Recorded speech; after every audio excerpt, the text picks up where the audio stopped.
قرآن دیکھنے پہ بھی اللہ ثواب دیتا ہے، دیکھنے کا بھی ثواب ہے۔ رمضان شریف میں قرآن پاک پڑھے، کھول کے پڑھے۔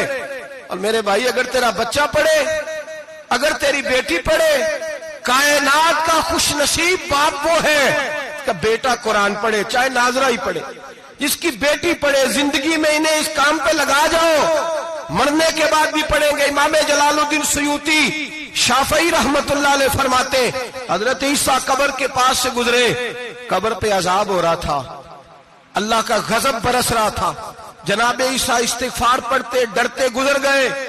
تھوڑی دیر کے بعد، چند گھنٹوں کے بعد گزرے تو اسی قبر پہ پھول کھلے ہوئے تھے، رحمت برس رہی تھی۔ حضرت عیسیٰ علیہ السلام عرض کرنے لگے مولا تو بے نیاز ہے، میری طاقت نہیں تیرے کاموں میں بولنے کی، پر ابھی تو یہاں عذاب ہو رہا تھا، ابھی رحمت برس رہی ہے۔ جناب عیسیٰ کہتے ہیں آواز خدا بندی آئی، عیسیٰ بندہ بڑا گناہگار تھا، پاپی تھا، مجرم تھا، خطا کار تھا، لیکن جب اس کا انتقال ہوا، اس کی بیوی حاملہ تھی، اس کے پیٹ میں بچہ تھا، بچہ اس کے انتقال کے بعد پیدا ہوا، آج وہ 4.5 سال کا ہوا ہے، مکتب میں گیا ہے، مدرسہ میں گیا ہے، استاد نے بسم اللہ شریف پڑھائی ہے، فرمایا اس نے توتلی زبان سے کہا ہے بسم اللہ الرحمن الرحیم، کہ ایسا مجھے بتلا اس زمین پر وہ معصوم جسے ابھی رحمان اور رحیم کہنا نہیں آتا، وہ توتلی زبان سے مجھے رحمان اور رحیم کہے اور میں اسی زمین پہ اس کے باپ کو عذاب دوں۔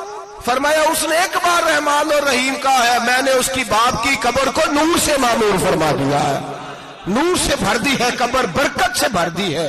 اللہ کرے میرے بیٹے بھی قرآن پڑھے، اللہ کرے میری بیٹیاں بھی قرآن پڑھے، اللہ کرے ہم سب کی اولادیں قرآن پاک پڑھے۔ لیکن نا امام اعظم ابو حنیفہ رمضان میں 61 قرآن پاک پڑھتے تھے۔ کتنے؟ 60 تھے ایک، اللہ اکبر۔ ایک قرآن پاک دن میں پڑھتے پورا، ایک رات کو پڑھتے، ایک تراویح میں پڑھتے، 61 قرآن پاک امام صاحب پڑھتے۔ آپ فرماتے میں نے چھوڑ دیے سارے وظیفے، میں صرف رسول اللہ کا قرآن پڑھتا ہوں۔ رمضان سارا قرآن پاک، سارا رمضان۔ اب تو عادت ہی نہیں رہی ہمیں قرآن پاک کی۔ اگر لوگ ناراض نہ ہوں تو محفل نعت ہوتی ہے تو تلاوتیں کتنی ہوتی ہیں، اور نعتیں ہم نے ذوق ہی نہیں بنایا، ذوق ہی نہیں بنایا ہم نے تلاوت قرآن کا، اس لیے کہ قراء علماء فقراء ان کو ہم تیار ہی نہیں کر رہے، ہم تو ایکٹر پال رہے ہیں جو پیسے لیتے ہیں نعت خوانی کے، معاذ اللہ۔ او میرے بھائی، کیا قرآن میرے نبی کی نعت نہیں؟ حضرت عائشہ صدیقہ رضی اللہ تعالیٰ عنہ کے پاس صحابہ گئے، کہنے لگے اماں جی ہمیں نبی پاک کا اخلاق بتلائیں، تو اماں جی کہنے لگی جاؤ جا کے قرآن پاک پڑھو، کالا خلقہ القرآن، سارا قرآن میرے نبی کے اخلاق کا انعام ہے، یہ ساری نعت ہے، یہ ساری نعت ہے۔ اس نعت کو سننے لوگ کیوں نہیں آتے؟ اتنا رش محفل نعت میں اتنا تراویح پہ کیوں نہیں ہوتا؟ اور ملت کا جوان یاد رکھے، بوڑھے تراویحاں پڑھتے ہیں، ضعیف تراویحاں پڑھتے ہیں، گھٹنوں میں درد ہے تراویحاں پڑھتے ہیں، بیمار بوڑھے تراویحاں پڑھتے ہیں، جوان وہاں چوک میں کھڑے۔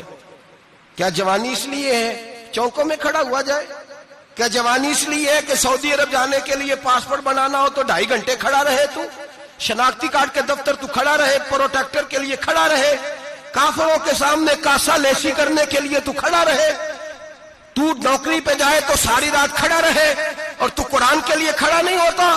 میرے محبوب نے فرمایا من قام ایمانا واحتسابا غفر له ما تقدم من ذنبه، فرمایا جو رمضان المبارک میں اللہ کی رضا کے لیے گناہوں کی معافی کے ارادے سے قیام کرے گا، راتوں کو عبادت کرے گا، اللہ اس کے پچھلے سارے گناہ معاف فرما دے گا۔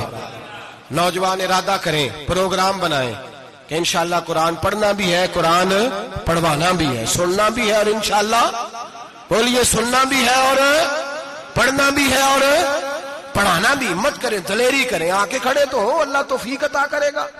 پہلی بات یہ کہ روزہ رکھیں، دوسری بات یہ کہ قرآن پاک کی تلاوت کریں، اور روزہ رکھیں تو روزے کے سارے